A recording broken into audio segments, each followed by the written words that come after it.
Separe nesse tempo um tempo de oração. Não dá para caminhar sozinho.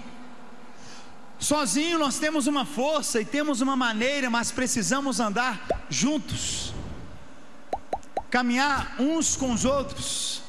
O poder da unidade, preste atenção, olhe para mim, o poder da nossa unidade, eu digo mais, a graça de Deus que sustenta a sua igreja, não mas a igreja, o corpo, são testemunhos e testemunhos de pessoas e mais pessoas no mundo, que recebem oração, intercessão, é um missionário que está indo, é algo que está acontecendo, porque existe oração, existe súplica, existe unidade. A palavra diz que Pedro e João estavam indo juntos, diga comigo, juntos. Então busque a Deus sozinho, mas busque a Deus junto, ore. Quantos casados estão aqui? Deixa eu ver vocês. Busque com a sua esposa, busque com ela, busque com seu marido, busque junto, vocês dois fortes, não tem jeito, vai arrebentar. Vou falar de novo, vocês dois bem fortes em Deus, pode vir o que for, vocês vão passar, vocês vão vencer. Um fortalece o outro, um ora com o outro, um abençoa o outro, glória a Deus. A palavra diz, Pedro e João entravam na hora da oração. A hora da oração, então significa que tem que ter um momento de orar. Separe nesse tempo, um tempo de oração. Os momentos mais fortes que eu tenho com Deus, que mais marcaram a minha vida até hoje, mais marcam a minha vida, é quando eu paro para orar. Não é necessariamente quando eu vou adorar, ou tocar um piano lá em casa, ou seja como for, mas quando você para tudo e começa a orar. Eu já te dou uma dica, você vai orar, pega um pedacinho, um bloquinho, pega um lápis, uma canetinha, coloca do teu lado, porque na hora que você para tudo para orar, você vai ter mistério revelado de Deus na tua vida. E você escreve esse mistério, porque ele vai acontecer na tua vida. Para orar, para mesmo, para seus 10 minutos que você tem, depois que você almoçou, no seu trabalho, no seu negócio, meia horinha que você tem, 20 minutos, estaciona o teu carro num lugar onde não tem ninguém, ou vai lá num cantinho do refeitório, de onde não sei como, mas a hora da oração é a hora que o milagre acontece. Não, você está me ouvindo aqui nessa noite? É nessa hora que acontece o poder de Deus, é nessa atitude que você tem. Pedro e João estavam indo prontos para orar. Vamos orar? Vamos orar, vamos orar. Vamos orar por quê? Não, vamos lá, vamos orar. Vamos orar. Vamos lá, vamos para a igreja. Que hora? 3 da tarde. Esse horário para o mineiro é abençoado, né? Não é? 3 da tarde. Já almoçou, deu aquela... Né? Depois das férias então, né? Todo dia 3 da tarde. Tem que ser crente. Fala para quem está do teu lado, tem que ser crente.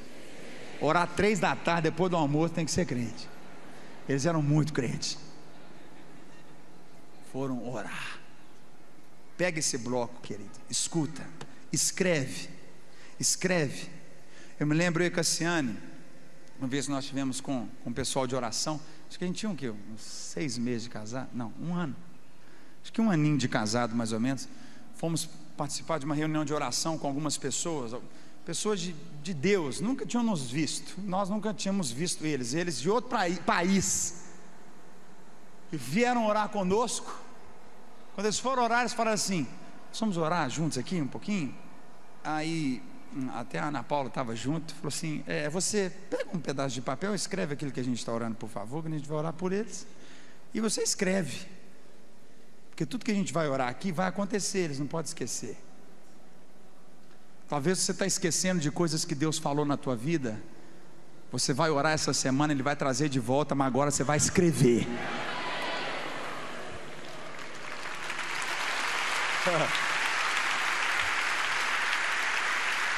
Aí a gente sentou na cadeira, começamos a orar. Oh Deus, Tu és bom.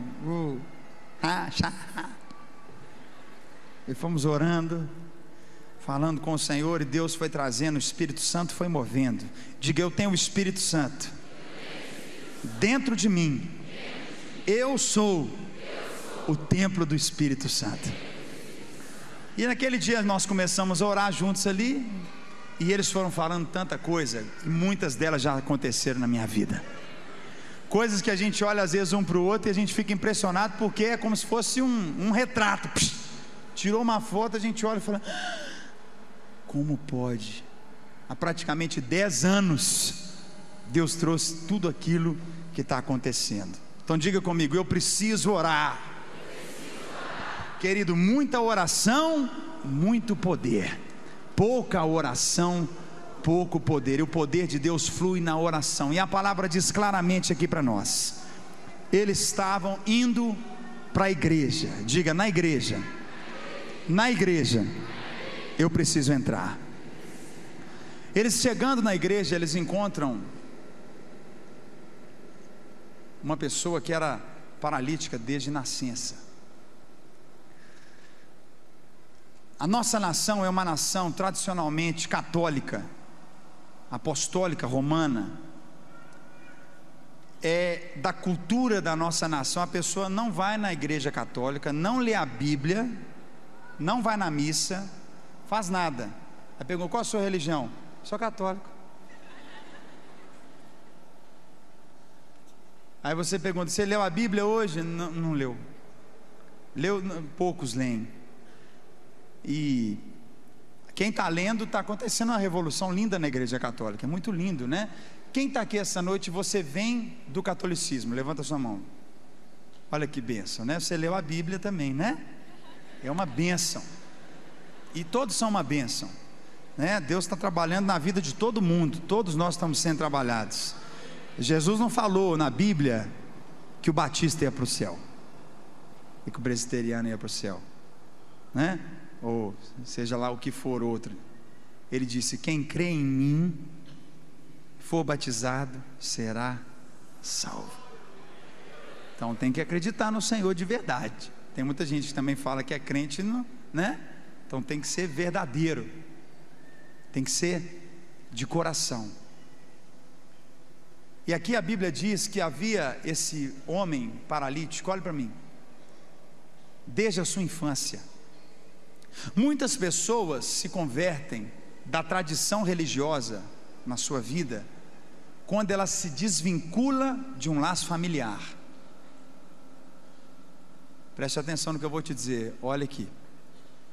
A maioria das pessoas, mais de 70% das pessoas que eram católicas, eu falo do catolicismo, não estou falando do católico, eu estou falando que é a tradição religiosa do Brasil. Elas se convertem, elas entregam a vida para Jesus quando elas mudam de cidade. Quando ela era da cidade lá, de onde ela cresceu, nasceu e viveu, família dela toda lá, ela também não ia na missa, mas ela era católica. Ela não lia a Bíblia, mas era católica. Ela não fazia nada, mas era católica. Aí ela muda para Belo Horizonte, não tem ninguém da família dela. A única, preste atenção, a única base familiar que demonstra o amor de Deus como uma família é a igreja evangélica. Quando você vê a pessoa vem e ela converte. Ela converte não necessariamente por uma carência, mas é porque ela tem uma experiência viva com o Espírito Santo de Deus, que ela consegue, ela não tem mais nada, ela não fica com medo, mas o que fulano vai pensar, ciclano vai pensar, o que o outro vai dizer. Quem está entendendo o que eu estou falando aqui? E entrega a vida para Jesus e vira esse servo de Deus maravilhoso que muitos aqui levantaram as mãos e são servos lindos de Deus.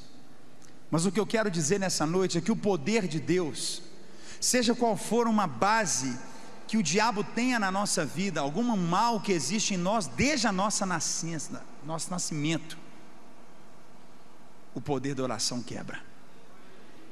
Eu disse: o poder da oração quebra. Agora, qual é o poder da oração? É aquele que você ora.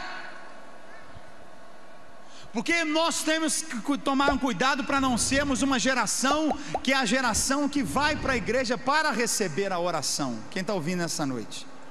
Não, o pastor é que vai orar por mim, é o fulano que vai orar por mim, é o ministério de intercessão que não, é você quem vai buscar, é você que vai na igreja, é você que vai ter a vida de oração, a hora de oração, você que vai ser cheio do poder de Deus, e a glória de Deus vai se manifestar à medida que você ora. E essa maldição que pode ter reinado na tua família a vida inteira, que pode ter acontecido desde a infância, tantos males, tantas coisas, você ora e ela será quebrada em nome de Jesus, de uma vez por todas, para a glória do Senhor, para a glória do Senhor.